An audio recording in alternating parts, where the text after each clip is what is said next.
এখন শ্রাবণ মাস চলছে। শ্রাবণ মাসে আমরা প্রত্যেককেই, বিশেষ করে মেয়েদের উদ্দেশ্যে বলি, প্রত্যেক মেয়েই কিন্তু শিবের মাথায় জল ঢালে প্রতি সোমবার করে।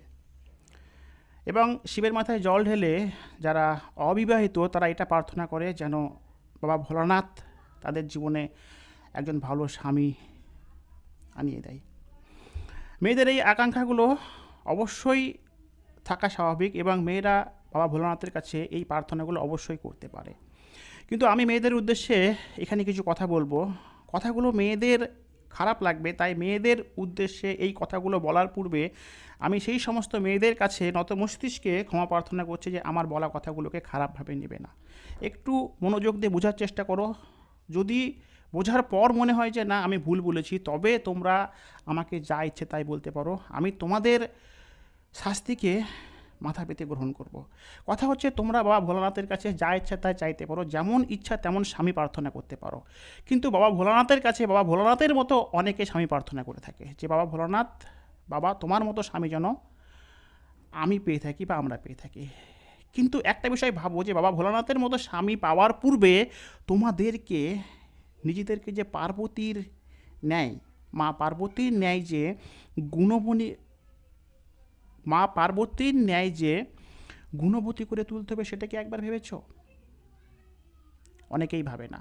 যদি তোমার মধ্যে মা পার্বতীর ন্যায় গুণবতী বিষয়টা না থেকে থাকে, তেমন যোগ্যতা সম্পন্ন যদি তুমি না হয়ে থাকো, তবে তুমি বাবা ভোলানাথের মতো স্বামী কী করে পাবে বলো?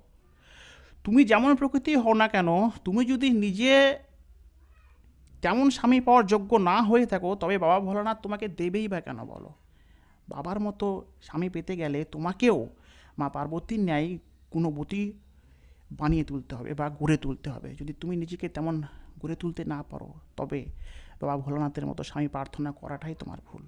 তাই বলবো, আমরা অনেকেই বাবা ভোলানাথের মতো স্বামী প্রার্থনা করে থাকি, মানেই যে বাবা ভোলানাথের মতো স্বামী পাবো তা না। আমরা সবাই চাই একজন ভালো স্বামী, সুদর্শন, অর্থশীল তথা সর্বগুণী। কিন্তু এমন স্বামী পাওয়ার পূর্বে নিজেকেও একটু তেমন টাইপের বানাবে। চারিত্রিক দিক থেকে চারিত্রিক বিশুদ্ধতা, গুণবতী তথা তোমার মধ্যেও যেন সেই সমস্ত গুণগুলো থাকে যে গুণগুলোকে দেখে তুমি একজন ভালো স্বামী পাওয়ার অধিকারী বা অধিকারিণী হয়ে থাকো। বুঝতে পারছো?